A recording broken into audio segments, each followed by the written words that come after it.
Om Jananim Saradam Devim Ramakrishnam Jagadgurum Padapadme Tayo Shritva Pranamami Muhurmuhu. So please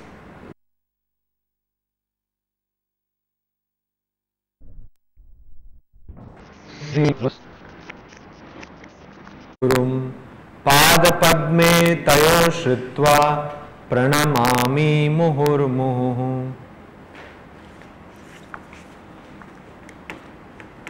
So please sit erect comfortably and close your eyes, and those of you who have been initiated into any mantra or meditation practice can do that. Others, please try to visualize a effulgent space in your heart and your pure self there, and try to withdraw from external disturbances of sound and, as far as possible, thoughts. Please sit erect, letting loose your limbs, and please do not stress your eyes or any other part of the body.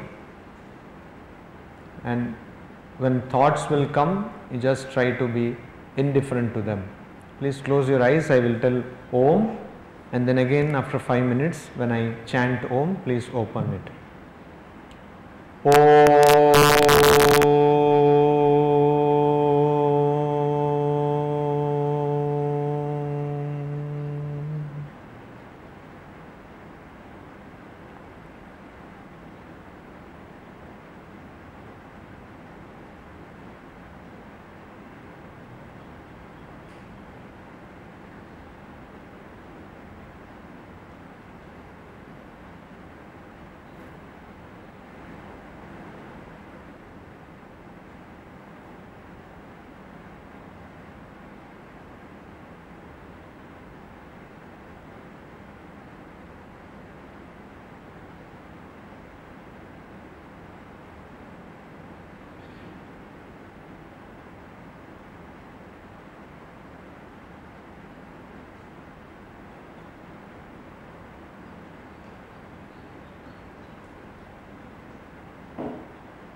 Katha Upanishad, Death with a Difference. I will chant the Shanti mantra. Please repeat after me. Om Sahana Vavatu Sahanau Bhunaktu Sahaviryam Karavavahai Tejasvinavadhitamastu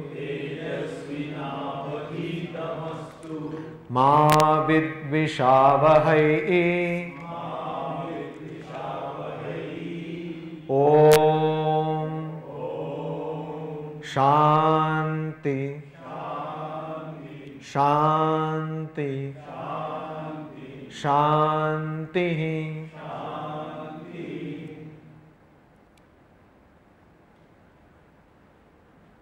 Nachiketa was asked the question, what happens after death? And this Upanishad is all about that question. And as in the last class we were discussing whether this answer was given by Lord of Death Yama or not. So the answer is yes, he had replied to this question. The reply being that there is nothing as death for the soul. Na hanyate hanyamane sharire. So both of the people who think that the soul can be killed, and also the person who thinks that the soul is killed, a person who thinks that he or she is killing, and the other person who thinks that he or she has been killed, ubhau tau na vijanito. Both of them do not understand the true nature of the soul, the Upanishad says.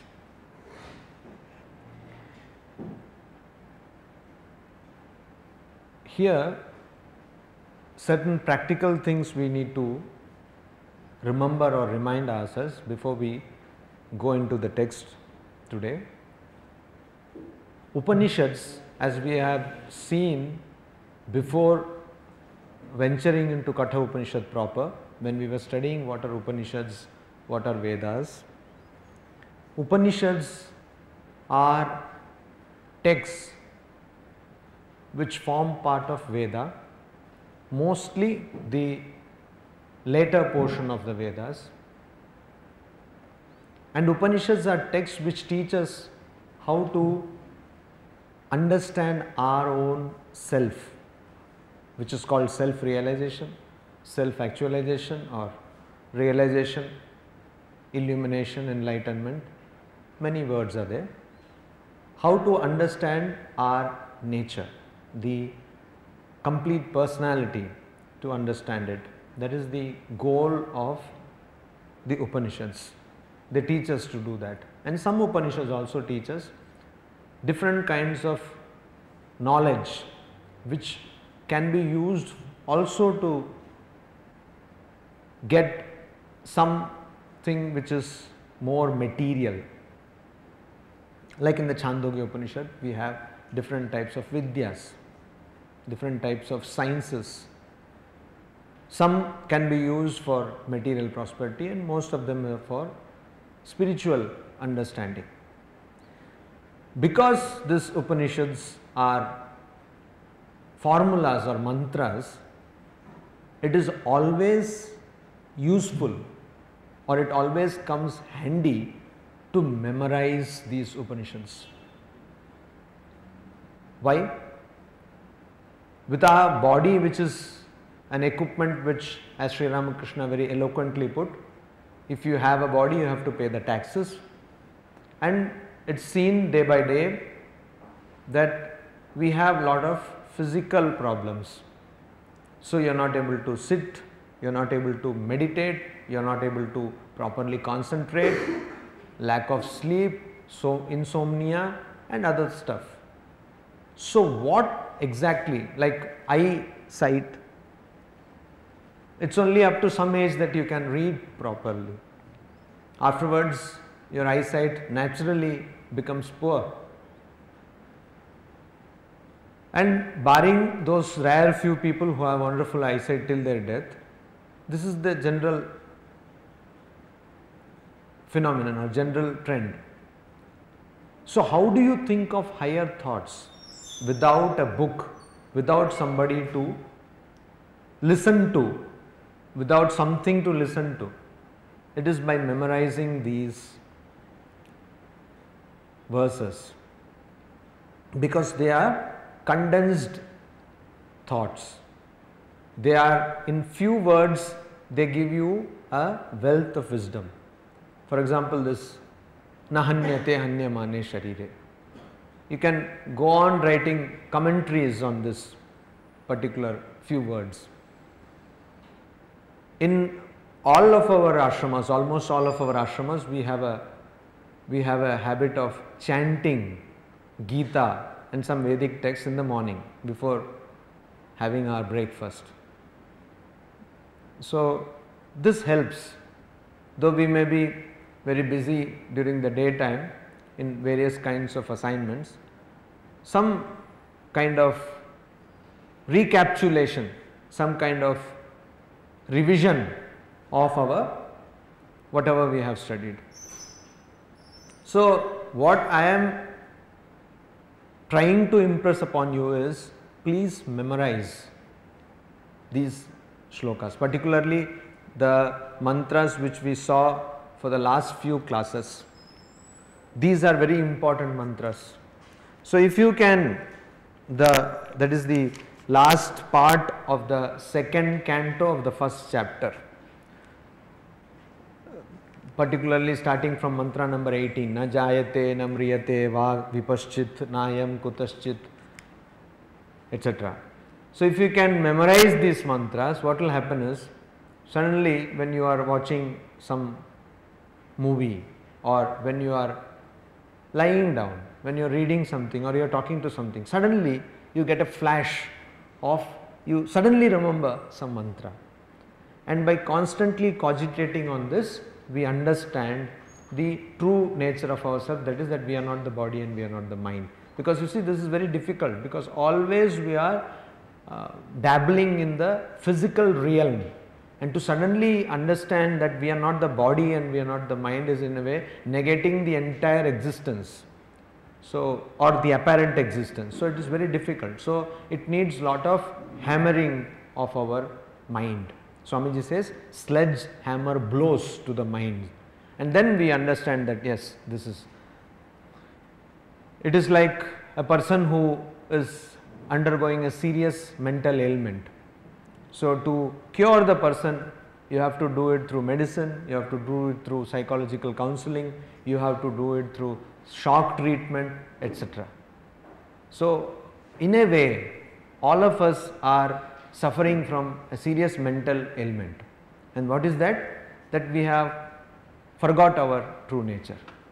Instead of thinking of ourselves as the Sat Chit Ananda Swarupa, as the embodiment of bliss, consciousness and existence absolute, we are all thinking ourselves as some body and mind complexes. So this memorizing of the shlokas is very important. And another thing which is important is having some time for practice. Christian tradition has lot of mysticism. There is a huge mystical tradition in Christianity, from which Swami Vivekananda has borrowed a lot. In fact, he has integrated many things into Ramakrishna mission. So there is one, you all may be aware of a order called the Society of Jesus, who are otherwise called the Jesuits. So the founder was Saint Ignatius of Loyola, a place called Loyola. So you know there is college called Loyola College. Now this person, he said that every day before you go for work or you start your day, 10 minutes, and every night after everything is over, 10 minutes, you meditate. And also sometimes in the middle of the day, you meditate or contemplate. Meditation not in the sense of Raja Yoga kind of meditation, but you contemplate on what you have done, what will you do. And he says you can stop prayer and you can stop confession. Confession is contrary to the popular understanding of confession. There is a lot of confusion about confession in Christianity. Generally in Christianity people say, or that is what is the common understanding, that you commit sin and then you confess. Unfortunately, that is not the case. Confession is just like a child. When a child goes to school, or even before going to school, the child goes out of the house to play, comes back and reports everything to its mother. Confession means that. You are just reporting whatever you did to Lord. But in Christianity, you cannot directly talk, at least the theology says that you cannot directly talk to Lord. So there should be one intermediary, and that is the confessor. So confessor actually takes the report and gives to the Lord. So confession is not to be done in once in a blue moon, but it is should be done every day. Every day. That is confession. So St. Ignatius says that you may not confess, you may not attend the Mass. Mass is again is a very important thing, because that is the place where you commune with the Lord. So you actually, they give you this wafer, and that is called the flesh of the Christ, and then there is wine, that is called the blood of the Christ. Unfortunately, in popular understanding, so many things have been, distorted. So this communion also you can stop, but you should not stop this contemplation. Why I am telling you this is, this 5 minutes whatever we try to meditate or whatever we do, it is not at all meditation, it is just my idea is to just give you a glimpse of what can happen if you just keep quiet. The power of silence, that. So if you can do it on a regular basis, morning and evening, and slowly increase the duration, you can understand how collected and concentrated your mind becomes. It has got a spiritual advantage, and much more, it has got a material advantage also. We have very strong mind, we have a mind which can do great things. So how many of you actually do this 5 minutes morning or evening? Okay. So some of you have been initiated, and that's a different thing, but anyway. So good, and try to increase this. Now we come to the Upanishad. We were seeing that there were two kinds of enjoyment. Some people enjoy Brahman, or the reality, in its apparent form. If we go back to our example of snake and rope, because the rope is there, you see the snake.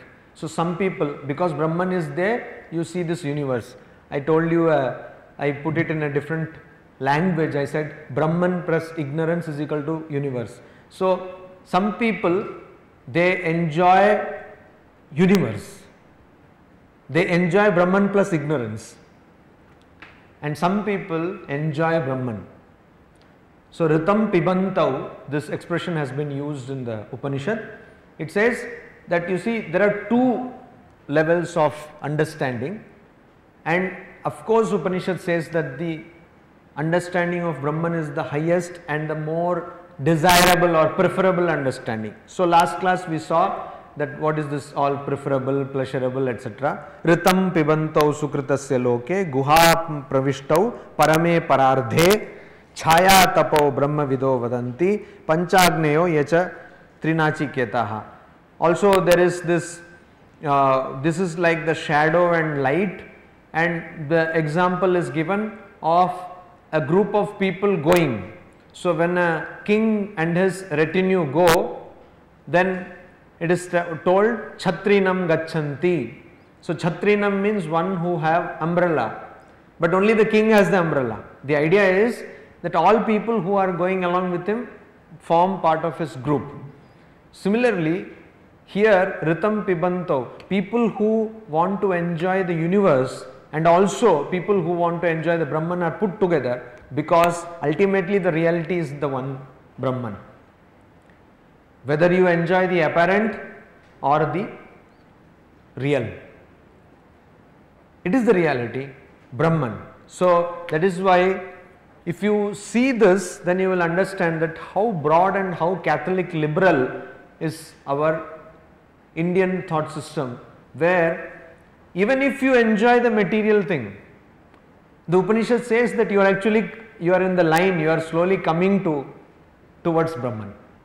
Swami Vivekananda in the same spirit says that even a worm is slowly progressing towards understanding its infinite nature. Only thing is, if you do it consciously, it will be faster. If you don't, it will take its own time, but it will happen. Then we saw, then we saw that there has been a bridge which has been made. Yaha Setuhu. Now there is one bridge. What is the bridge? The bridge is Nachiketa fire. So you know Nachiketa got 3 boons and 1 extra boon. That extra boon was that the fire which he was taught, or the sacrifice which he was taught by Yama, will be named after Nachiketa. So this Nachiketa fire is considered here as a Setuhu. Setu means a bridge. A bridge. It is considered as a bridge. For whom? Ijananam. Ijananam means Ijya means yajna, sacrifice. And Ijananam means those who perform yajna, or those who perform sacrifices. Sacrifices in the meaning of Vedic sacrifices. They Brahma Yat Param, the Brahman which is Param or supreme, Abhayam, and which is beyond fear, Titir Shatam, those people want to cross that Brahman, and so they Nachiketam Shakemahi. Shakemahi means we can know, or we can practice, we understand that we can practice this Nachiketa fire to, or people who want to perform sacrifices, they can practice this Nachiketa fire to go beyond fear and understand this Brahman. So there is, the meaning is, in the earlier mantra it was told Ritam Pibantau Sukritasya Loke. In this world, those people who do virtuous actions will enjoy fruits of these actions. In what way? First is by material enjoyment for those who want, and second is by attaining Brahman. In this mantra, it has been told that how they will do it. So, Ijananam Setuhu Nachiketam. For those who are performing sacrifices, or implied meaning is those who want to attain material prosperity, for them Nachiketa fire is the bridge. And Aksharam, Brahma, this undecaying, Aksharam means decaying, Aksharam means undecaying, imperishable. This undecaying Brahman is the bridge, or you have to understand it, it is the implied meaning. This Brahman is the bridge for those who want to Titir Shatam Param, those who want to reach or cross this ocean of birth and death. Samsara, from the root Sri, means, which means to move. So birth and death, this cycle of transmigration as it is called in English, for people who want to cross this samsara sagara. So often this birth and death cycle is compared to an ocean of worldliness or ocean of movement or ocean of cycle, samsara sagara. So a person who wants to conquer that or go beyond that, for that person, what is the bridge? Brahman is the bridge. A person who wants to attain to some kind of position, you want to become Brahma, somebody wants to become Indra. Brahma means four-faced Brahma. For that, Nachiketa fire is the bridge. Is it clear? So there are two bridges according to what you actually want. Now we will go to the next mantra. Please repeat after me. Atmanam rathinam vidhi Shariram rathamevatu Buddhim tu sarathim vidhi Manah pragraha mevacha.